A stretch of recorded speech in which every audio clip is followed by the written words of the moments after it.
ഒട്ടിക്കുന്ന കടയിൽ എപ്പോഴും ഇങ്ങേരുടെ മോൻ വരുമായിരുന്നു. എനിക്ക് ആ ചെറുക്കനെയാണ് സംശയം.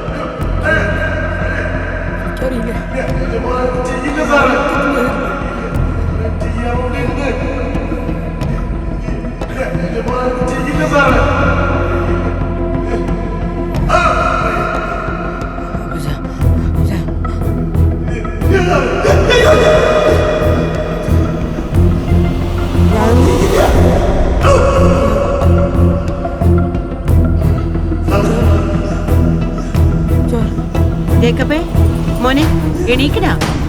മോനെ ജേക്കബേ, വലുതും ഒന്ന് കഴിക്കടാ. അയ്യോ ചൂടുണ്ടല്ലോ മോനെ. വെള്ളം എടുത്താൻ കുറച്ച് വെള്ളം ചോദിച്ചിട്ട്. ഓ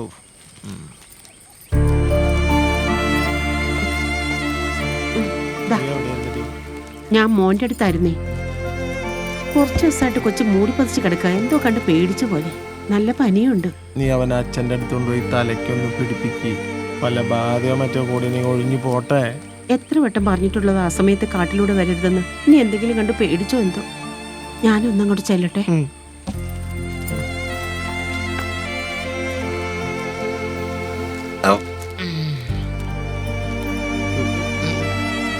തൽക്ഷണം ഒരു കരടി അവിടെ വന്നെത്തി.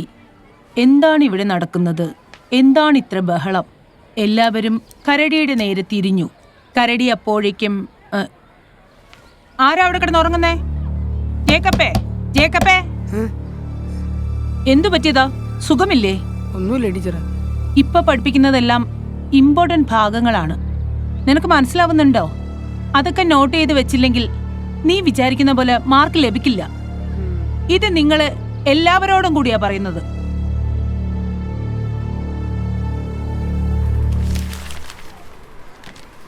ഫാദർ, സിസ്റ്ററെ കയറി വാ. ഫാദറെ, ജേക്കബ് പഠനത്തിൽ വളരെ പിന്നോട്ടാണ്. എന്താന്നറിയത്തില്ല, ക്ലാസ്സിലൊന്നും ശ്രദ്ധിക്കുന്നില്ല. അവൻ 10ാം ക്ലാസ് ആണ്. മാർക്കൊക്കെ തീരെ കുറവാണ്. ഇങ്ങനെ പോയാൽ ഒരു രക്ഷയില്ല. അവൻ നന്നായിട്ട് പഠിക്കുന്ന കുട്ടിയായിരുന്നു. ഇപ്പൊ അവന് പഠനത്തിൽ ഒരു ശ്രദ്ധയും ഇല്ല. ക്ലാസ് ശ്രദ്ധിക്കുന്നില്ല, ക്ലാസ്സിലിരുന്ന് ഉറങ്ങുക. ഇതൊക്കെയാണ് കലാപരിപാടികൾ. ഇങ്ങനെ പോയാൽ നമ്മുടെ സ്കൂളിന് 100% വിജയം ലഭിക്കില്ല. എന്തു പറ്റിയെന്ന് എനിക്ക് അറിയത്തില്ല. ചോദിക്കുമ്പോഴൊക്കെ ഘടകവിരുദ്ധമായിട്ടുള്ള ആൻസറുകളാ പറയുന്നത്. സിസ്റ്റർ ഒരു കാര്യം ചെയ്യും, ജെയിംസിനോട് എന്നെ ഒന്ന് കാണാൻ പറയും. ശരി ഫാദർ. ശരി. ഞാൻ എന്ത് ചെയ്യാനാച്ചോ? താൻ എന്ത് ചെയ്യണമെന്ന് ഞാൻ പറയാം. എൻ്റെ ഒരു സുഹൃത്തായ സജി പോളച്ചൻ മധുരവേലി പള്ളിയിലുണ്ട്. ആ അച്ഛനെ ചെന്ന് കണ്ടിട്ട് അവിടെ ഒരു കൗൺസിലിംഗും കഴിഞ്ഞ് ധ്യാനവും കൂടിയാൽ തീരാവുന്ന പ്രശ്നമേ തൻ്റെ മകനുള്ളൂ. ശരിയാച്ചോ, പക്ഷെ അതിനൊക്കെ ഒരുപാട് കാശ് വരില്ലേ? എൻ്റെ ഒന്നും ഇല്ലാച്ചോ. അതിനുള്ള പൈസ ഞാൻ തരാം. ദാ ഇത് വെച്ചു. നിക്ക് ഒരു മിനിറ്റ്.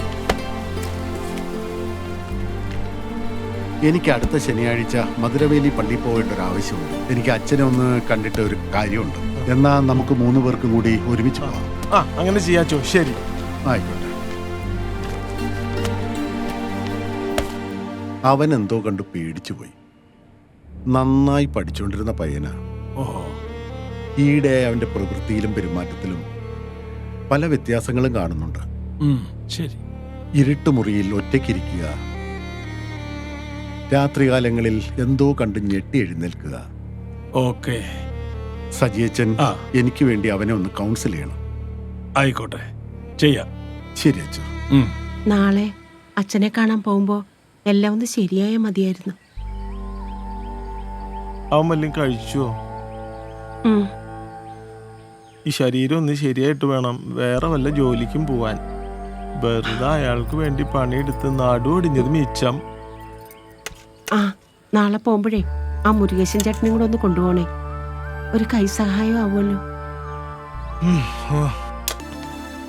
മോനെ ജേക്കബേ, വാ.